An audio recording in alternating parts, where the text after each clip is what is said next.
We'd been married, several months. After about a year, little Billy Paul come on the scene. Oh, she almost died. And how I walked up and down the floor when the little fellow was being born, and just as soon as he was born, I heard him cry, and I screamed, I said, "Thank you, Lord, it's a boy, and his name shall be called Billy Paul." Many of you know my son, Billy Paul. His mother died when he was just a little baby. And I packed him around, and nighttime we couldn't afford enough coal to keep fire, so I'd have put his bottle under my shoulders like this and keep it warm for him at nighttime. When he'd wake up crying for his mother, I'd put the bottle in his mouth.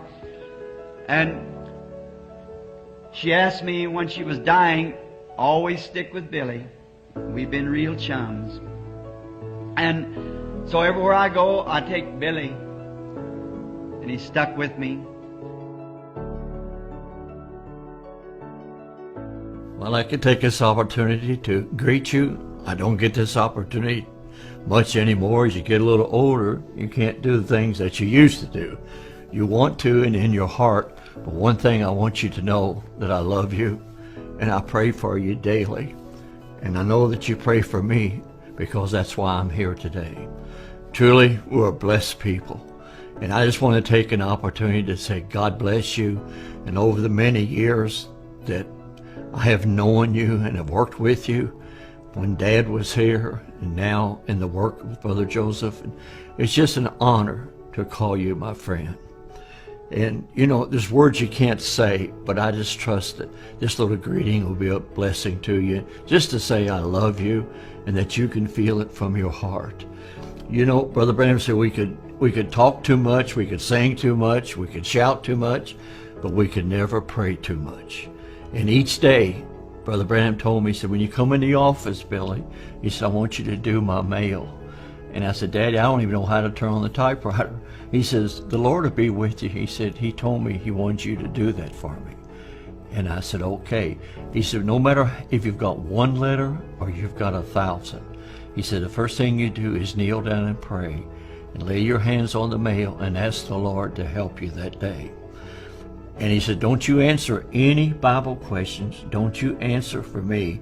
He said, if there's a question to me, you keep them. And when we get together the next day or that day or whenever, he says, then you write down on the envelope and I'll answer the questions. He said, but no matter where I am, he says, you remember every day that you do the mail. He said, I'll be praying for you. And he says, and God will be there with you. And he says, don't process the mail. He said, just open one letter at a time and just think like you only have one letter to answer. And he says, and then when you're through with that, he says, discard it and then get another one. And that's what I've been doing for the last 60 years. And it's been a great honor. And I know I'm getting older now. I'm not an old man, but I know I'm getting up there. And soon I've got to go and be what we've all been waiting for, and I believe that hour is so close at hand. But I just wanted an opportunity to say I love you, and I thank you for your love to me, your stand for this word. And you know, Brother Billy, I'm just talking to you from my heart. I believe this is a one-man message. It's a perfect message. There's no mistakes. There's many voices, but for me and my house, we only follow one voice, and that's the voice of God to us in this day. It's perfect. It needs no interpretation. It interprets itself. And I was thinking in a couple of days now, I'll be getting my 83rd birthday. And in my heart and in my body, I don't feel that old. I know I look it, and the wife says I act like it. No, I shouldn't say that. If it wasn't for her, I wouldn't even be here today.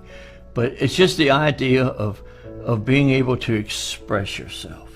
This message is everything to me. It's perfect, and may God encourage your heart to stay with it. There's things we don't understand, but remember, if God thought it, Brother Branham spoke it, we believe it, and that settles it. And I was thinking the other day, and I woke up, and when I was just a little boy, I was about 12 years old, and we was over in a little town called Vandalia, Illinois, and Brother Branham was having a tent meeting. And we stayed in a little cheap hotel. And I say that to go with my testimony here. And I know you've probably heard me give this testimony, but maybe just one more time I want to share it with you because it's one of the greatest experiences of my life. And in this room, it didn't even have a bathroom. The bathroom was down the hall, and we just had a wash basin right where the camera is here. And it was just a little wash basin and a little pitcher, and that's where we'd wash our hands and things. But when we had to take a shower, take a bath, we'd go down at the end of the hall. And I used to sell, in the meetings, I had a little apron, and I'd go down and I'd sell the little books. There was 3 books Brother Branham had. Jesus Christ, the same yesterday, today, and forever. I was not disobedient to the heavenly vision. Divine healing in the campaigns. And I thought I was something. Get out there and sell those books. And Daddy would always, and I'd see the Lord move in the meetings, and as a kid he'd tell us about these things and how the angel would meet him. And I remember one night in this hotel room, we were sitting there, and my dad's brother was working with us at that time. He was driving a truck, and his name was Donnie, and he was the youngest of the brothers. And he and I and Dad were sleeping in the same room. And I don't remember, I know Dad says on tape that he took a pillow and threw it over and woke me up. All I remember, I woke up, was a pillow across my face. And he had this pillow across my face, and he says, "Paul?" I said, "Yes, sir." And it was about 2 o'clock in the morning. And he says, "You know the angel that Daddy talks about?" I said, "Yes, sir." And he said he visited me tonight and was telling me some things and about the meetings and how to conduct the meetings and what was going to happen. And I said, "Yes, sir." And he still had the pillow across my face. And he says, and I asked him, "Could I wake you up? And could I wake up my brother Donnie?" And he said, the angel said, "You can wake up Billy." And he says, "Can he see you?" And the angel said, "Yes." He said, excuse me. He says, when Dad takes his pillow from your face, he says, "You know where the wash basin is over there?" And I said, "Yes, sir." He said, "He'll be standing there, and you can see him."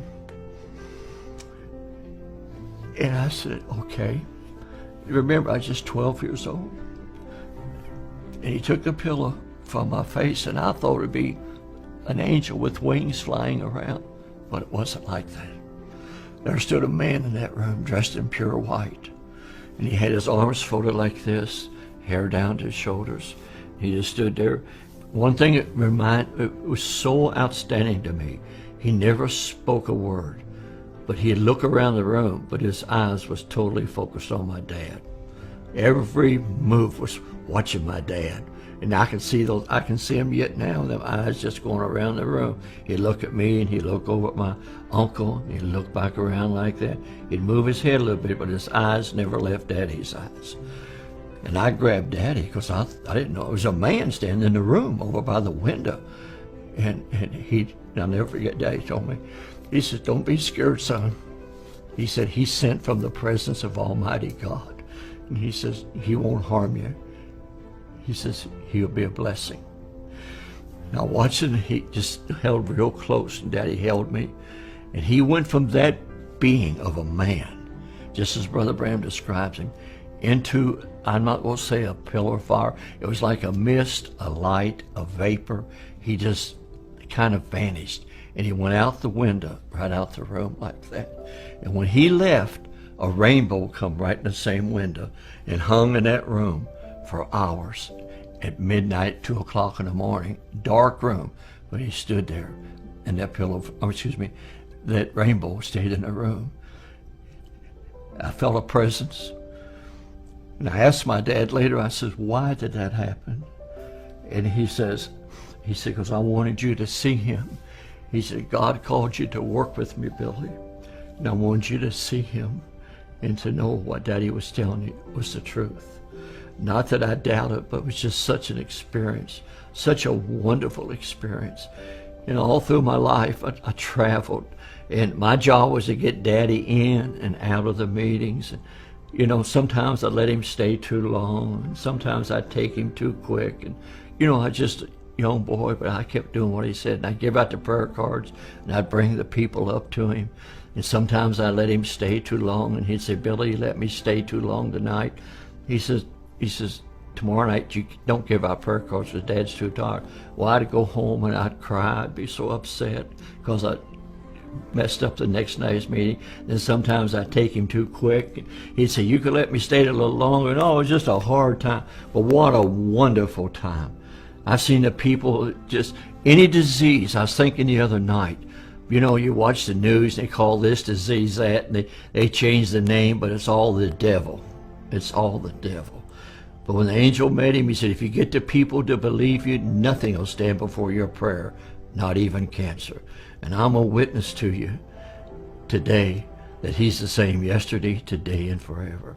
And not one time from that time in that room when I saw that angel that I could always tell you, not Brother Billy, but that presence, I could tell when he was near.